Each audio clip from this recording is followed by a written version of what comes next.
L'attachement émotionnel est comme tenir fermement un verre cassé en espérant qu'un jour, il se transforme en diamant. Mais plus tu serres, plus tu te coupes, plus tu saignes. Pourtant, tu restes là, convaincu que si tu résistes un peu plus, si tu aimes un peu plus, si tu attends un peu plus, la douleur sera justifiée. Mais ce n'est pas le cas. Il faut le dire clairement. Souvent, aimer fait mal, non pas parce que l'autre personne vaut tant, mais parce que tu t'es perdu toi-même en essayant de soutenir ce qui était déjà cassé. Ce n'est pas une faiblesse émotionnelle, c'est une addiction émotionnelle. Addiction à ce qui est connu, au drame, aux miettes d'attention qui te font sentir qu'il reste encore quelque chose. Et cette vidéo ne vient pas caresser cette blessure, elle vient la fermer. Parce que le détachement émotionnel ne signifie pas devenir froid ou insensible. Cela signifie retrouver le respect de soi. Cela signifie arrêter d'offrir ta paix à celui qui a déjà prouvé qu'il ne sait pas la préserver. Lâcher prise n'est pas perdre, c'est te choisir. Le stoïcisme ne te dit pas « arrête de ressentir », il te dit « arrête d'être l'esclave de ce que tu ressens ». Il te rappelle que la véritable liberté commence lorsque tu comprends que tu ne peux pas contrôler ce que quelqu'un fait, mais tu peux décider comment tu réagis. Il ne s'agit pas d'ignorer tes émotions, mais de ne pas les laisser te détruire. Cette vidéo est un guide pratique, direct et sans fioriture pour t'aider à lâcher prise en toute conscience. 8 principes clairs, 8 coups de vérité qui peuvent faire un peu mal, mais qui vont aussi te réveiller. Reste jusqu'à la fin, parce qu'une seule phrase peut te donner le courage qui t'a manqué pour fermer une fois pour toutes ce qui est resté ouvert trop longtemps. 1. Arrête de discuter avec la réalité. Discuter avec la réalité, c'est comme se battre contre le vent. Peu importe combien tu t'efforces de lui crier dessus, il ne changera jamais de direction juste parce que tu le dis. Tu peux t'épuiser, tu peux insister, tu peux pleurer ou te fâcher. Mais à la fin, le vent continuera à souffler comme bon lui semble. Et tu resteras là, épuisé, frustré, croyant que le problème est à l'extérieur, alors qu'en réalité, le conflit est en toi. La vérité est que beaucoup de personnes souffrent plus de ce qu'elles imaginent que de ce qui se passe réellement. Elles s'accrochent à ce qui aurait dû être, à ce qui serait arrivé si, à ce qu'elles veulent que ce soit. Et dans cette lutte constante contre ce qui est déjà, elles finissent par perdre la seule chose qu'elles peuvent contrôler, leur paix intérieure. Lorsque tu n'acceptes pas la réalité, tu deviens prisonnier de ton propre désir que le monde fonctionne selon tes règles. Mais le monde ne fonctionne pas ainsi. La vie ne demande pas la permission. Les choses ne se passent pas toujours comme tu l'espères, et les gens n'agissent pas toujours comme tu le voudrais. C'est la réalité. Et discuter avec cela ne change rien, cela ne fait que te blesser. Le stoïcisme le dit clairement. Ce qui ne dépend pas de toi ne doit pas te gouverner. Ce qui s'est déjà passé ne peut pas être refait. Et ce qui est hors de ton contrôle ne doit pas consommer ton énergie. Épictète disait que la liberté commence lorsque tu cesses de désirer que les choses soient différentes et que tu commences à te concentrer sur ce que tu peux faire avec ce que tu as. Tu as été rejeté? C'est un fait. On t'a fait défaut? Aussi. Ça ne s'est pas passé comme tu le voulais? C'est ainsi. Maintenant, vas-tu passer ta vie à discuter de cela? Vas-tu continuer à utiliser ton temps et ton énergie pour te convaincre que tout aurait dû être différent? Ou vas-tu bouger, agir et prendre des décisions à partir de ce qui est et non de ce que tu as rêvé? Accepter la réalité ne signifie pas se rendre. Cela signifie lâcher l'illusion que tu peux changer le passé ou contrôler le comportement des autres. Accepter n'est pas une faiblesse, c'est une maturité. C'est regarder la douleur dans les yeux et dire « Je te vois, je te sens, mais tu ne vas pas m'arrêter ». C'est se lever sans avoir toutes les réponses, mais avec la certitude que tu n'as pas besoin de tout comprendre pour avancer. Discuter avec la réalité, c'est vivre dans une lutte constante avec toi-même. C'est t'enchaîner à l'impossible. C'est perdre l'opportunité de construire une vie plus forte en étant coincé dans ce qui n'a pas été. Chaque minute que tu passes à dire « cela ne devrait pas être ainsi » est une minute que tu perds à changer ce que tu peux changer, ton attitude, ta réponse, ton chemin. Alors, arrête de répéter l'histoire dans ta tête. Arrête de justifier celui qui n'a pas su prendre soin de toi. Arrête d'attendre que la vie s'excuse auprès de toi. Personne ne vient te donner des explications.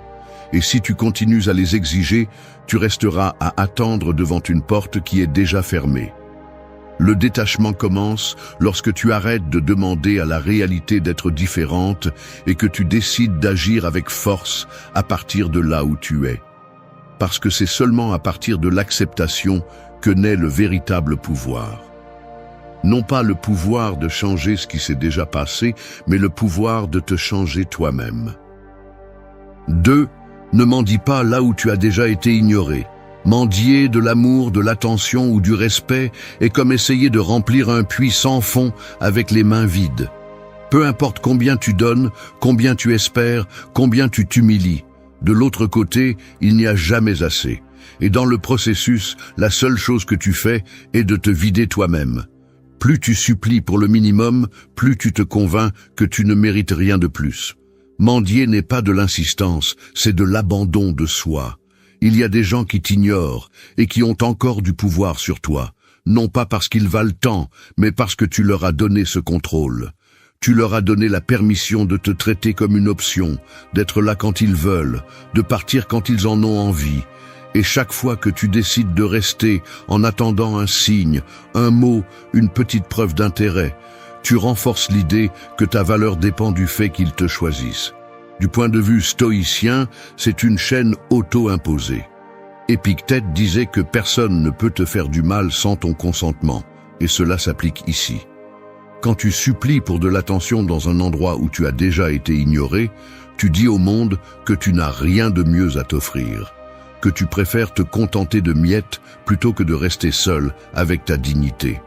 Mais le détachement émotionnel exige de la force. Et cette force commence par partir de l'endroit où on t'a déjà laissé en silence. Le problème est que nous confondons persistance avec estime de soi.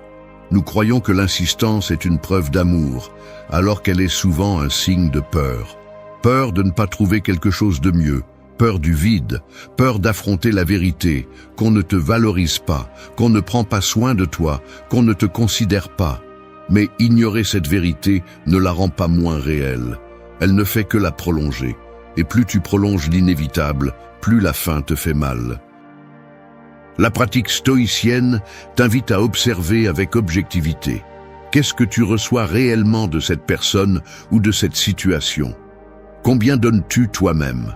Et pourquoi restes-tu là, si tout ce que tu reçois, c'est du silence, des évasives ou des miettes émotionnelles? Tu n'es pas attaché. Tu choisis de rester, et en le faisant, tu montres clairement ce que tu crois mériter. Le détachement ne se construit pas à partir de la rancune, mais à partir de la clarté. C'est regarder l'indifférence de l'autre et dire « Je ne pars pas parce que tu me détestes, je pars parce que je m'aime déjà ». C'est comprendre qu'il ne s'agit pas d'orgueil, mais de respect. Si quelqu'un t'ignore une fois, c'est sa décision. Si tu continues à le permettre, c'est ton choix. Et aucune relation, aussi intense soit-elle, ne justifie que tu trahisses ta propre dignité pour la conserver. Parfois, la plus grande preuve d'amour-propre est de partir sans faire de scandale, sans mendier, sans expliquer, juste regarder, comprendre et lâcher prise, parce que tous les liens ne méritent pas une seconde chance, et que toutes les personnes ne savent pas ce qu'elles perdent quand elles te laissent partir. Mais toi, tu dois savoir ce que tu perds en restant.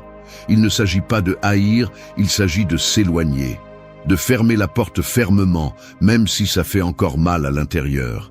Parce que si tu continues à insister dans un endroit où on ne te veut plus, le message que tu t'envoies est clair. Tu ne vaux pas assez pour choisir une autre voie. Et c'est ce qui te détruit vraiment. Le détachement commence quand tu comprends que tu n'as pas besoin d'être là où on ne t'accueille pas, que tu n'es pas obligé de rester à attendre des miettes quand tu peux construire une vie entière, loin de là. Ne mendie pas là où tu as déjà été ignoré. Parce que ce que tu mérites, on ne le supplie pas, on le reconnaît. Et si on ne le voit pas, c'est à toi de fermer cette porte. 3. Tout n'a pas besoin d'un point final pour se terminer. Attendre une conclusion parfaite, c'est comme rester dans une gare vide en attendant un train qui est déjà parti. Tu peux regarder l'horloge encore et encore, regarder l'horizon, même imaginer que les rails vibrent, mais le train ne reviendra pas simplement parce que tu en as besoin. L'histoire est déjà terminée, même si tu n'as pas entendu les mots que tu voulais. Et plus tôt tu l'accepteras, plus vite tu pourras continuer ton chemin. La plupart des gens sont coincés non pas dans ce qui s'est passé, mais dans ce qui n'a pas eu lieu, dans le manque d'explication, dans l'absence d'adieu, dans ce silence qui n'éclaire rien, mais crie beaucoup de choses. Ils veulent des réponses, ils veulent que quelqu'un leur dise pourquoi les choses n'ont pas fonctionné, pourquoi l'amour s'est brisé, pourquoi ils ont été abandonnés sans raison. Mais dans la vie réelle, la conclusion que tu attends n'arrive presque jamais, parce qu'il y a ceux qui partent simplement. Il y a ceux qui n'ont pas le courage de te faire face, ou qui ne se soucient pas assez pour te donner une explication. Et attendre ce point final te rend otage de quelque chose qui est déjà mort. Les stoïciens comprenaient très bien cela. Marc Aurèle disait que ce n'est pas ce qui se passe qui t'affecte, mais l'interprétation que tu en fais. Et si tu décides que tu ne peux pas avancer sans une conclusion formelle, alors tu te condamnes à vivre en pause, dans une attente qui ne fait que t'épuiser. La vérité est que tu n'as pas besoin que quelqu'un t'explique pourquoi il t'a laissé tomber pour le lâcher. Tu n'as pas besoin d'une conversation en suspens pour guérir. Tu n'as pas besoin qu'on te donne une fin pour te donner la permission de fermer ce chapitre. Accepter que tout n'a pas besoin d'un point final n'est pas de la résignation, c'est du pouvoir. C'est comprendre que la vie est chaotique, que toutes les histoires ne se terminent pas par un adieu clair, et que souvent l'absence de réponse est la réponse. C'est réaliser que tu peux décider quand fermer, même si l'autre personne n'apparaît pas, ne parle pas, ne ferme pas. Et cela, même si ça fait mal, libère aussi. Continuer à attendre une conclusion te lie au passé. Ça te maintient à la recherche de signes, à vérifier les messages, à recréer des conversations dans ton esprit qui ne se produiront jamais. Ça te vole de l'énergie que tu pourrais utiliser pour grandir, pour te concentrer sur toi, pour recommencer. Le détachement commence lorsque tu arrêtes de vivre en attendant que l'autre revienne, demande pardon ou dise ce qu'il n'a jamais dit. Le silence peut aussi être une conclusion, l'indifférence peut aussi être une réponse, et le vide peut aussi être le signe qu'il est temps de lâcher prise. Tout n'a pas à se terminer par une étreinte, par une explication, par un « je te souhaite le meilleur ». Parfois, ça se termine simplement, et ça doit être suffisant, parce que tu ne peux pas contrôler comment quelqu'un d'autre décide de sortir de ta vie, mais tu peux choisir comment tu décides de continuer la tienne. Et continuer à chercher une fin qui n'arrive pas, c'est comme continuer à écrire dans un livre qui est déjà fermé. Le véritable détachement émotionnel se construit lorsque tu arrêtes de chercher une justice émotionnelle chez des personnes qui n'ont pas la capacité de te la donner. Quand tu te donnes la conclusion toi-même.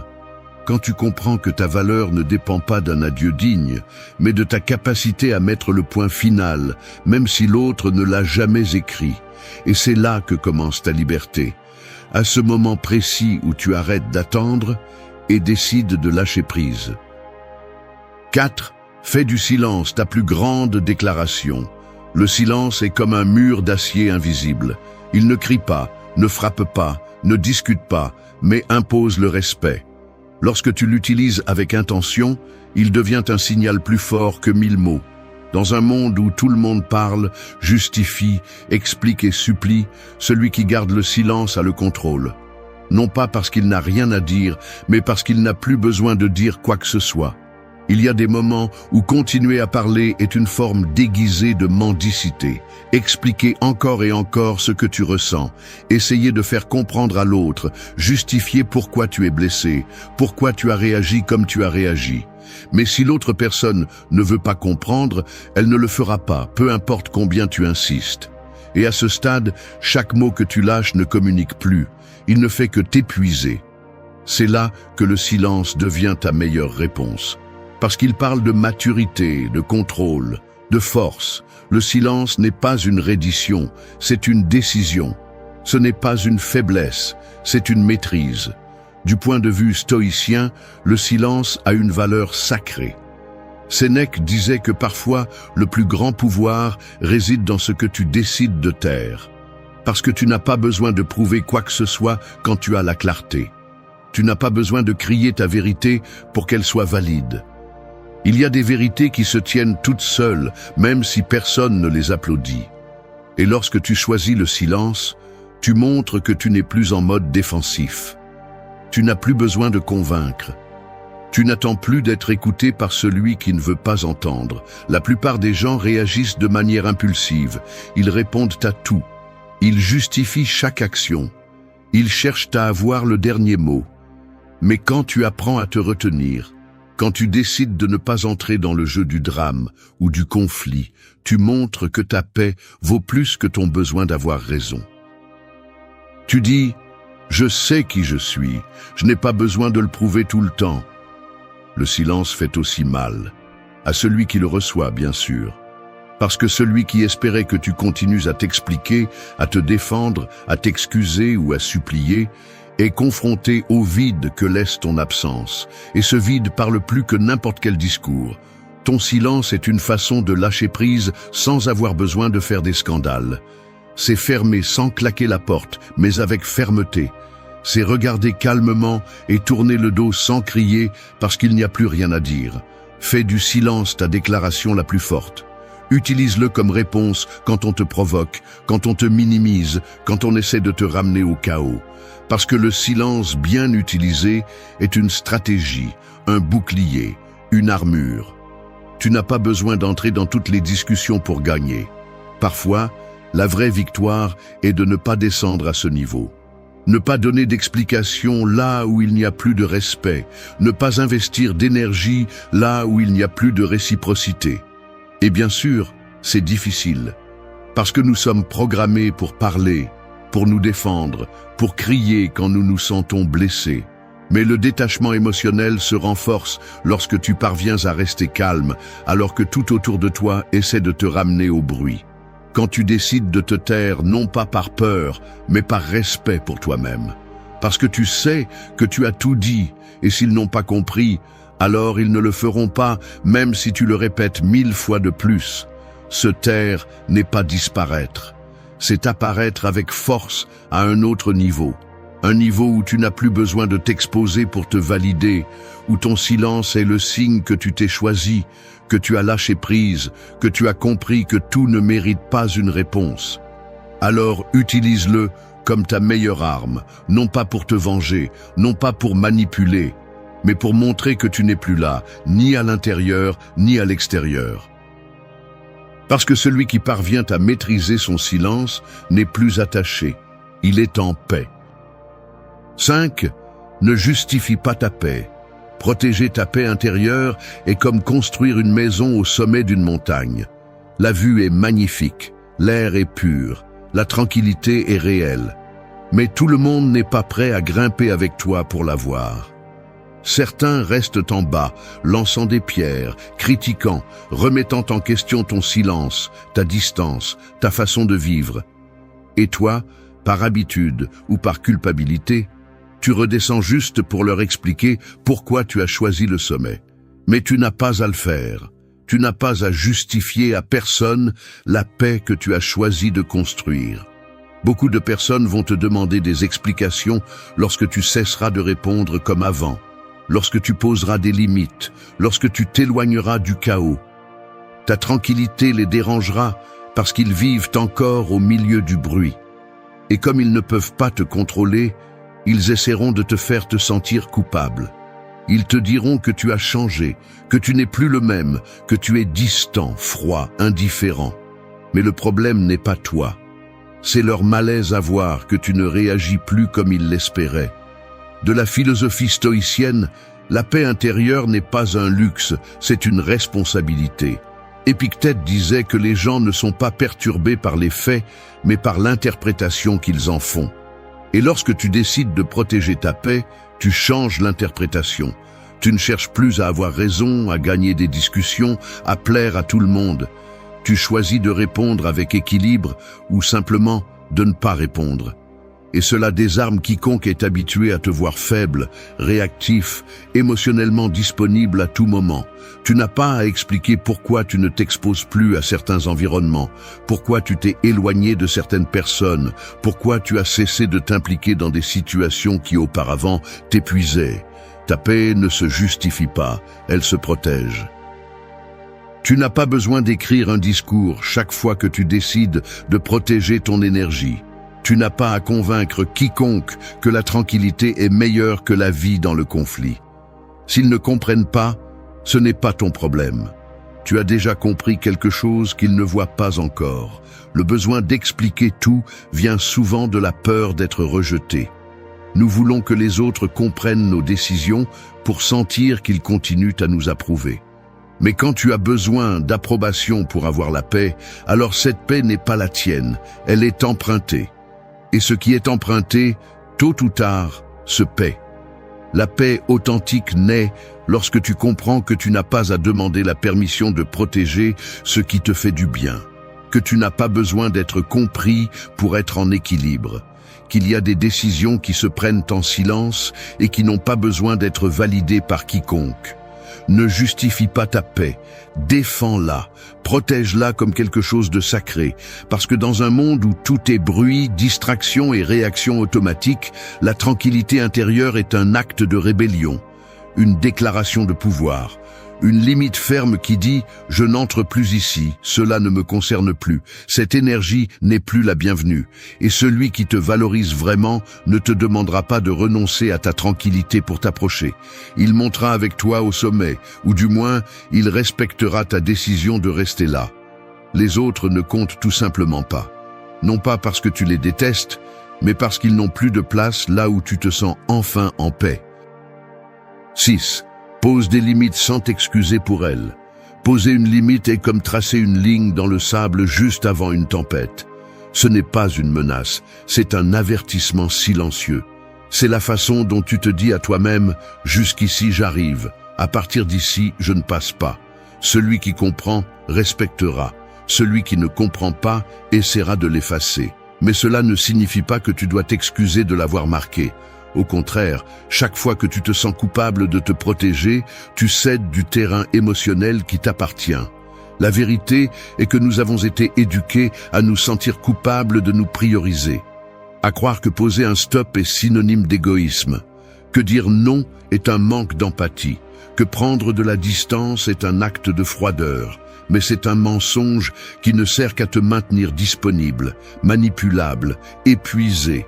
Et il arrive un moment où tu dois décider si tu continues à manger dans l'assiette cassée de l'acceptation des autres ou si tu te lèves de la table avec ta dignité intacte. Le stoïcisme n'est pas une philosophie complaisante, c'est une pratique de clarté. Marc Aurèle l'a bien dit. Ce qui n'est pas bon pour la ruche n'est pas bon pour l'abeille, et cela s'applique aussi à ta vie. Si quelque chose ne te fait pas du bien, tu n'as pas à te justifier. Si quelqu'un te fait du mal, tu n'as pas besoin de rester à expliquer tes raisons de t'éloigner. Si une situation t'épuise, tu n'es pas obligé de rester là par engagement, par histoire, par peur ou par pression sociale. Les limites sont une forme d'amour de soi, pas une attaque contre les autres. Elles ne sont pas posées pour punir, mais pour protéger. Mais quand tu es habitué à plaire, chaque limite se sent comme une trahison. Non pas parce que tu fais quelque chose de mal, mais parce que tu fais quelque chose que tu ne t'étais jamais permis auparavant. Prendre soin de toi en premier, et cela dérange. Ceux qui ont profité, ceux qui étaient habitués à avoir un accès illimité à ton énergie, à ton temps, à ton attention. Tu n'as pas à expliquer à personne pourquoi tu as arrêté de répondre si rapidement, pourquoi tu ne tolères plus certaines attitudes. Pourquoi tu as choisi de t'éloigner de ceux qui ne te cherchent que quand ça leur convient? Tes limites parlent pour toi. Si tu as besoin de t'excuser chaque fois que tu en poses une, alors tu n'as pas encore compris. Et si quelqu'un est dérangé par cette limite, c'est la meilleure confirmation qu'elle aurait dû être là dès le début. Le détachement émotionnel se renforce lorsque tu arrêtes de négocier ta tranquillité pour t'intégrer. Quand tu comprends que tu n'es pas responsable de la façon dont les autres réagissent à tes décisions. Tout ce que tu as à faire est d'être cohérent avec toi-même. Défendre ce qui te fait du bien sans te sentir coupable. Te respecter sans baisser la voix. Couper ce qui fait mal sans rester coincé dans le drame. Pose tes limites sans trembler. Sans donner d'explications que personne n'a demandé. Sans t'excuser de vouloir être en paix. Parce que celui qui se sent offensé lorsque tu décides de prendre soin de toi n'a jamais vraiment été à tes côtés. Il n'était proche que tant que cela lui était bénéfique. Tu n'es pas ici pour soutenir les autres au risque de t'effondrer. Tu es ici pour te construire à partir du respect, et ce respect commence par toi. 7. Remplis le vide avec un but, pas avec des personnes. Le vide émotionnel est comme une pièce sombre. Tu entres et la première chose que tu fais est de chercher un interrupteur, quelque chose qui l'éclaire, quelque chose qui le remplisse. Dans le désespoir de ne pas être seul avec toi-même, toute étincelle semble suffisante. Une conversation superficielle, une compagnie éphémère, une distraction momentanée. Mais quand la lumière s'éteint à nouveau, tu te rends compte que la pièce est toujours aussi vide. Parce que tu l'as remplie avec la première chose que tu as trouvée, pas avec ce dont tu as vraiment besoin. L'erreur la plus courante lorsque nous traversons une perte, une déception ou une rupture est d'essayer de combler ce vide avec des personnes. Pas avec des connexions réelles, mais avec des présences qui ne font que couvrir le silence sans guérir ce qui fait mal. Nous sautons de lien en lien sans traiter le précédent, croyant que quelqu'un d'autre va nous sauver de la douleur, que l'amour d'une autre personne va reconstruire ce qui a été brisé à l'intérieur. Mais personne ne peut le faire. Personne ne peut remplir un espace que tu évites toi-même d'habiter. Du point de vue du stoïcisme, le but est ce qui donne un sens à l'existence, pas les relations, pas la validation, pas les stimuli externes. Sénèque disait que la vie sans direction est errante. Et quand tu n'as pas un but clair, tu finis par chercher un sens dans l'immédiat, en celui qui te fait te sentir bien pendant un moment, en celui qui calme l'anxiété, en celui qui distrait ton esprit du poids émotionnel que tu n'as pas osé porter. Mais cette recherche constante des autres est une forme d'évasion, et ce qui est évité se répète. Le détachement émotionnel ne consiste pas seulement à lâcher prise sur quelqu'un, mais à apprendre à ne pas avoir besoin de remplir chaque espace avec une présence étrangère. Il s'agit de se reconstruire de l'intérieur, de regarder ton vide en face et de te demander « Que puis-je construire ici ? Que puis-je apprendre de cela ? Quelle partie de moi avais-je abandonnée en priorisant les autres ?» C'est inconfortable, oui, mais c'est aussi libérateur, parce que lorsque tu remplis ta vie avec un but, tu n'as plus besoin que quelqu'un vienne te compléter. Le but n'est pas toujours quelque chose de grandiose ou de parfait. Il peut être petit, quotidien, silencieux. Il peut s'agir de prendre soin de toi, de t'améliorer dans ce que tu fais, d'apprendre quelque chose de nouveau, de t'engager dans un processus. Mais il doit naître de toi. Il doit te donner une direction. Parce que quand tu sais où tu vas, tu ne t'arrêtes plus pour ceux qui restent derrière. Tu ne te perds plus pour ceux qui n'ont pas voulu t'accompagner. Tu ne confonds plus la compagnie avec la connexion ni l'attention avec l'amour. Tu n'es pas brisé, tu es vide de sens. Et c'est ta responsabilité, pas celle de quelqu'un d'autre. Tant que tu continueras à chercher des personnes pour remplir ce que tu n'as pas osé construire, tu continueras à dépendre émotionnellement de liens qui ne te font pas de bien. Et chaque fois que tu t'abandonnes pour ne pas te sentir seul, tu te vides davantage. Remplis ton vide avec un but, pas avec des visages qui s'estompent, pas avec des mots creux, pas avec l'illusion que quelqu'un d'autre va te sauver. Seul toi peux faire ce travail. Seul toi peux entrer dans cette pièce sombre et commencer à la remplir avec ce qui compte vraiment. Parce que quand ta vie a une direction, tout ce qui n'ajoute pas tombe de lui-même. 8. Arrête de revivre des scènes qui se sont déjà terminées d'elles-mêmes. Revivre mentalement ce qui s'est déjà passé, c'est comme entrer dans un théâtre vide et répéter encore et encore une pièce que plus personne ne regarde. La scène est sombre, le public est parti, les acteurs ont disparu, mais tu es toujours là, jouant le même scénario, espérant que quelque chose change dans une fin qui a déjà eu lieu. Tu t'accroches à des scènes qui n'existent plus, à des dialogues qui ne se répéteront pas, à des moments qui ne vivent que dans ta mémoire. Et chaque fois que tu les revivifies, tu t'épuises davantage. Une des raisons pour lesquelles le détachement émotionnel devient si difficile est que nous continuons à nourrir l'illusion qu'il y a quelque chose de plus à comprendre, quelque chose de plus à dire, quelque chose de plus à revivre. Mais la réalité est qu'il y a des choses qui se terminent d'elles-mêmes, même si tu ne l'as pas remarqué. Relation qui n'a pas eu de fin formelle, promesse qui est restée en suspens, conversation qui n'a jamais eu lieu. Et cela fait mal, mais cela enseigne aussi. Parce que tout ce qui se termine ne le fait pas clairement. Et tout ce qui fait mal n'a pas besoin d'explication pour guérir. Le problème est que nous continuons à revenir mentalement à l'endroit où nous avons été blessés. Comme si repasser la douleur nous donnait des réponses. Comme si penser plusieurs fois à ce qui s'est passé pouvait nous offrir une justice émotionnelle. Mais nous ne faisons que nous blesser à nouveau.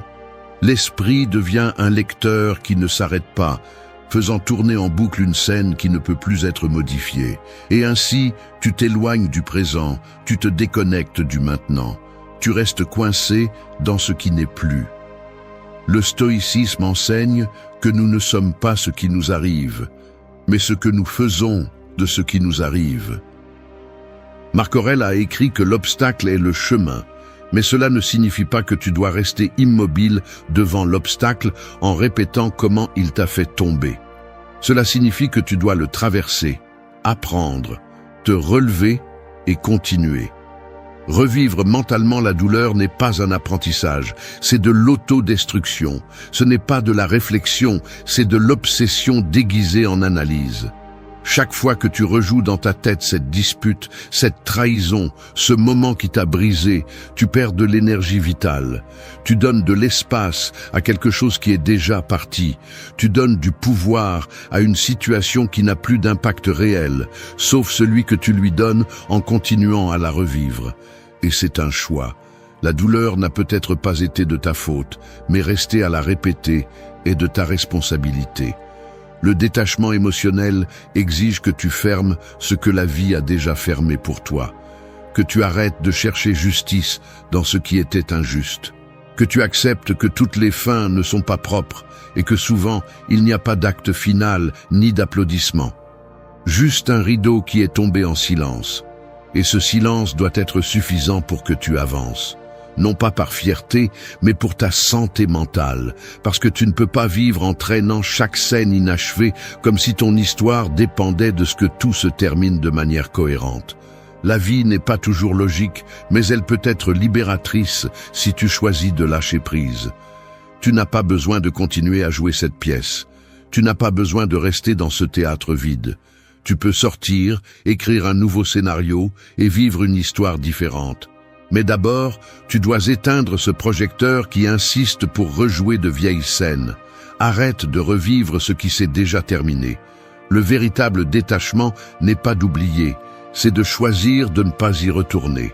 Parce que ce qui est déjà passé ne mérite pas de continuer à te voler ce que tu as encore à vivre.